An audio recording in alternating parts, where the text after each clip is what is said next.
Springs, Colorado, are investigating after Saturday night's deadly mass shooting at a club where members of the LGBTQ plus community gather. At least 5 people were killed and more than 24 were injured, several of them critically. And police say the suspect was ultimately stopped by 2 club customers and arrested by police within minutes of the rampage.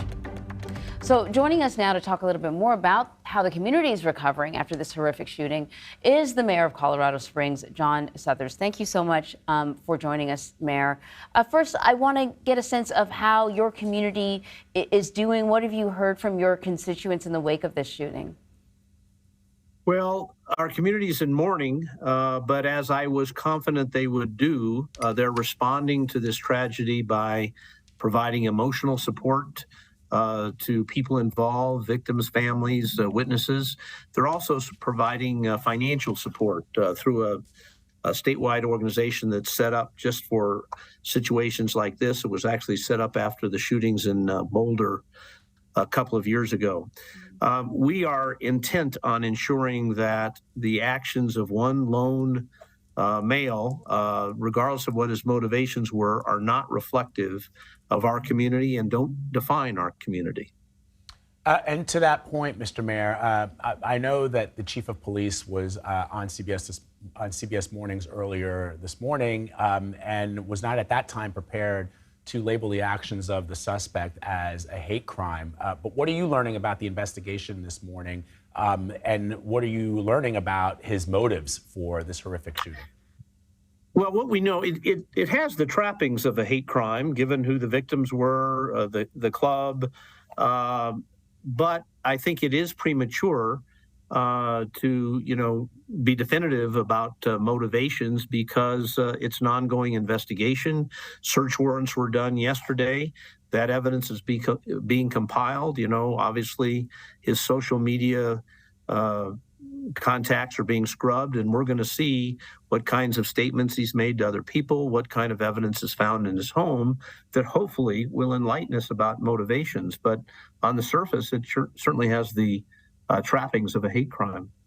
We know that some patrons actually were the ones to subdue this shooter, stop him in his tracks. So I want to ask you what you know about that and also about the club. I don't know if anyone from law enforcement has talked to you about the level of security in the club. I'm curious as to how this person got in with a firearm. Well, what we know about the club is it's been around for about 21 years. And frankly, police tell me they've had very, very few calls for service to the club. It's a well-managed club. I don't have specific information about what, if any, security they had available that might deter someone from coming in.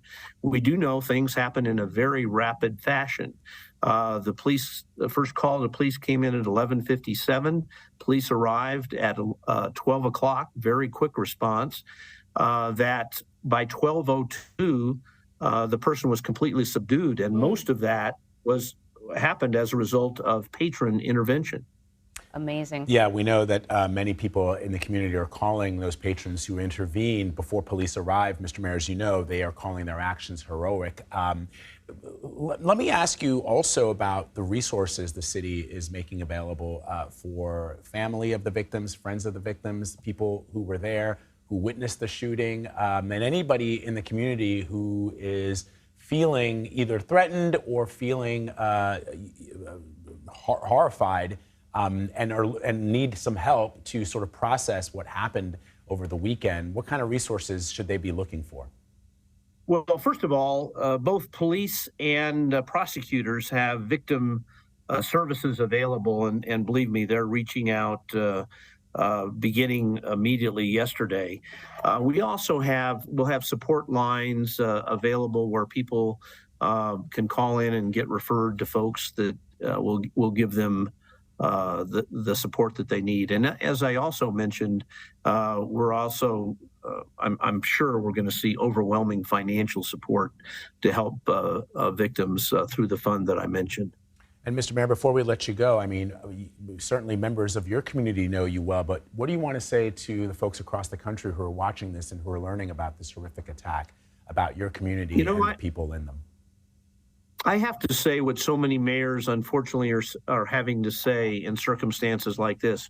We simply cannot let the actions of an isolated individual, regardless of his motives, define what our community is all about. That's not who we are. This is a beautiful community. You know, we've been rated 4 years in a row as the most desirable city in America by U.S. News and World Report. We have one individual acting out in a socially unacceptable way that society cannot tolerate, and we are simply not going to let that individual define our community. All right, Mayor John Suthers, thank you, sir. Thank you very much. I know you're really busy. We appreciate you coming on. Thank you for having me.